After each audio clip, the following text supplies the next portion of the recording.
Okay, so today we're really diving deep into something that I think everyone's probably felt at some point. It's how people of faith process natural disasters. And what's got me so interested in these notes you've brought is how it goes way beyond like the immediate stuff. Yeah. The surface level responses we usually hear. Yeah. This isn't about just sending aid. It's about the deeper questions and the kinds of conversations that come up because of these events. Yeah, exactly. And what we're talking about here really are 7 specific points that you flagged that touch on everything from that age-old question Mhm.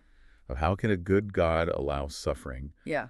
to the really practical stuff, Mhm. like how do we actually prepare for a disaster, and then that often forgotten part, the long-haul recovery. Yeah, and I think what's so interesting about this whole topic is that it kind of touches on something we all grapple with. On some level, whether we're a person of faith or not, when a disaster like really hits, it forces us to face our own vulnerabilities, our beliefs about the world, Mm, and how we find meaning in all the chaos. absolutely. And your notes really dive right into that with that concept of theodicy. Okay. It's a big word, Mm. but it really boils down to that question of how can a loving and all-powerful God allow suffering, Yeah. especially on the scale that we see with natural disasters? Right, it's the classic, why do bad things happen to good people? So, I remember when that earthquake hit location from source material, friend of mine, she's deeply religious, and she told me she was really wrestling with her faith.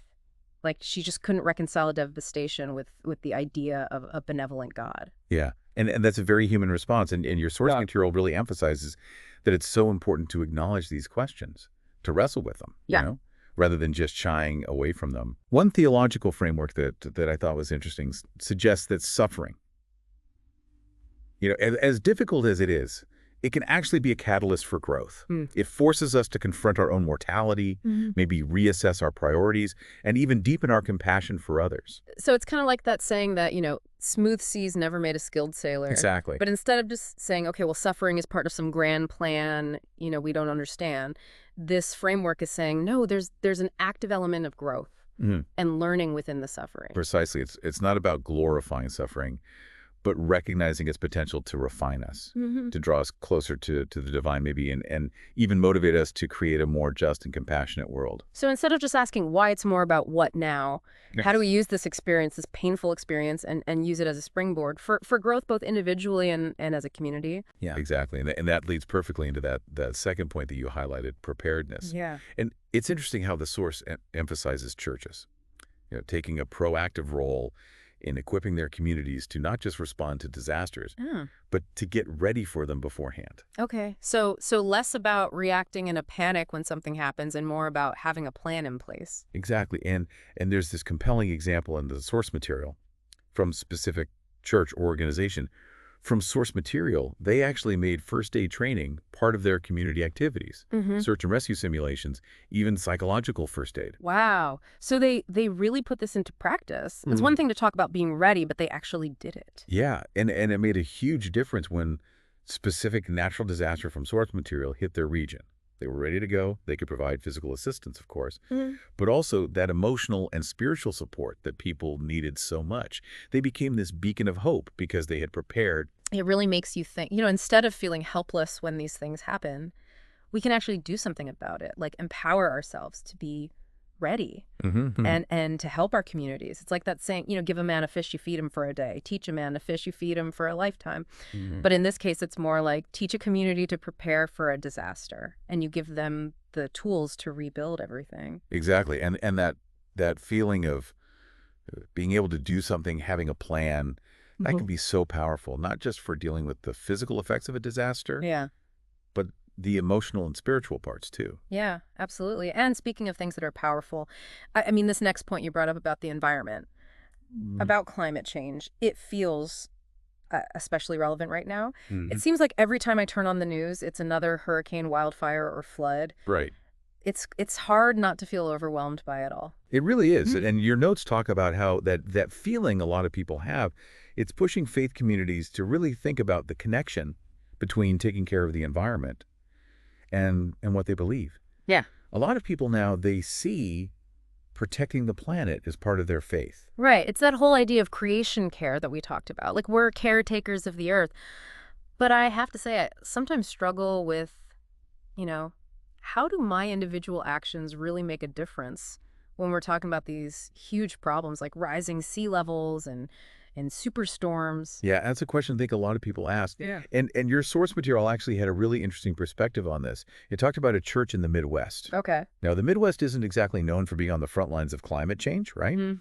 But they decided to make their building completely carbon neutral. Wow. Why would they do that if they're in a place that isn't really seeing the immediate effects? Well, they saw it as a way to stand with the communities that are on the front lines, the places that are already dealing with more frequent and more severe disasters.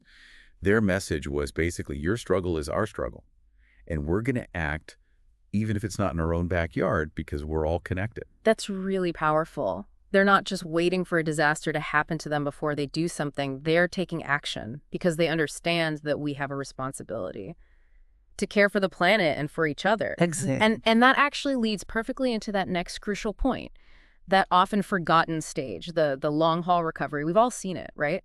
The initial outpouring of support after a disaster is incredible. But then What happens? the news crews pack up and leave, everyone's attention moves on, and people are left to pick up the pieces. And that's where the real recovery work begins. Right. And it's not just about rebuilding buildings. It's about taking care of the emotional and spiritual needs, the economic needs that can last for months or even years.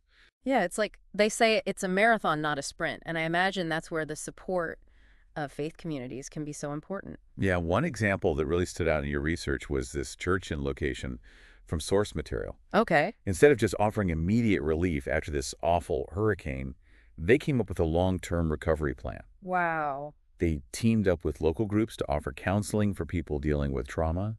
They set up microloan programs so small businesses could get back on their feet. They even organized community gardens to address food insecurity. It's amazing how they went beyond just the immediate needs and thought about the less visible but equally important parts of recovery. And that's where the real impact is, you Yeah. know, recognizing that recovery looks different for everyone. It takes a multifaceted approach to address the needs of each person and the community as a whole. And a lot of patience, I bet.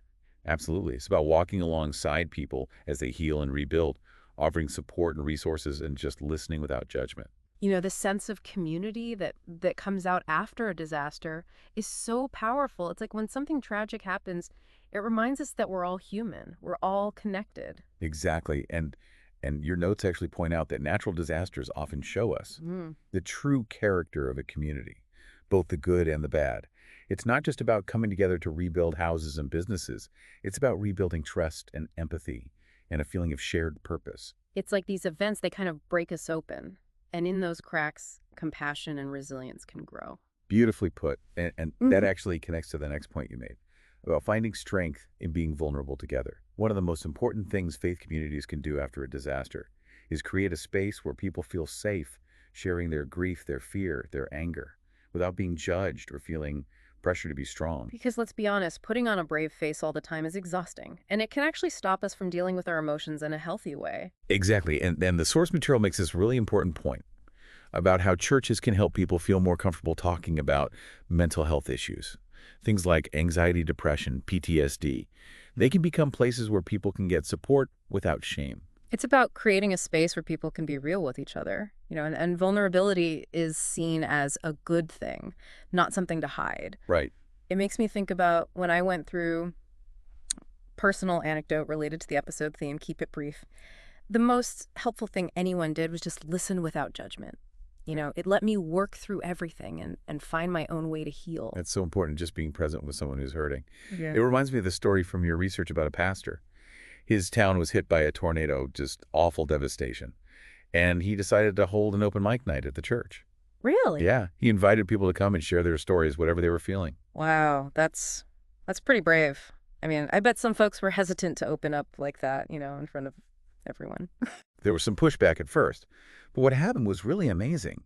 People started sharing their experiences, their grief, their anger, even moments of grace in the middle of all the chaos. And as they talked, a sense of unity emerged. There were tears, hugs, and people realized they weren't alone in their pain. It sounds like it was really cathartic for everyone there. It was. You know, it's incredible how sharing our stories can be so healing, not just for ourselves, but for the people who hear them too. It's like we remember that we're all in this together, facing life's challenges, and and trying to find meaning along the way. Yes. Which leads us to that next point, theological reflection. It seems like these events, as hard as they are, can also be opportunities for us to grow spiritually. Absolutely. And your notes really highlighted how some churches are encouraging people to dive into their scriptures, not to find easy answers, but to explore what their faith says about suffering, about resilience, about God's nature. So it's not about avoiding the hard questions. It's about leaning into them, using our faith to help us make sense of things. Exactly. And one powerful example from your research was this group of young adults, after a wildfire, they decided to study the book of Job together. Oh, wow. Job, the guy who went through more than anyone. Right. That's quite a choice. It was, but they really connected with Job's story, his struggles with God, his anger, his doubt. It gave them a way to deal with their own emotions, to question without fear, to find comfort in the fact that others have been there before. It's like these ancient stories, even though they were written so long ago, they still speak to the same things we deal with today. Exactly, and that brings us to our final point, prayer. It's usually the first thing people turn to when things go wrong. But your source material makes a great point. It can't end there. Right. We have to put some action behind our prayers. One pastor put it perfectly. He said, prayer without action is like a bird with only one wing. It might flap around, but it's not going anywhere. I love that. So it's about aligning what we do with what we pray for, using our faith to actually make a difference. It's exactly, whether it's donating to relief efforts, volunteering, advocating for change, or even just showing kindness in our daily lives, it's about putting love and compassion into action. This has been such a thought-provoking deep dive. We've covered so much, from why suffering exists to the incredible ways faith communities are helping. And what I find so inspiring is that in the midst of tragedy, we see such strength, resilience, compassion, people finding meaning and purpose in the darkest times. Absolutely. It's like these disasters, as awful as they are, they can also bring out the best in us. They remind us of what really matters, our connection to something bigger than ourselves, our responsibility to each other, and the power of hope to see us through even the toughest situations. Beautifully said. It really is so. As we wrap up this deep dive, I'm left wondering, where do we go from here? And I think that's a question we all have to answer for ourselves, but I hope this conversation has given you some things to think about, some new perspectives, and maybe even inspired you to find your own way to make a difference. Thanks for joining us.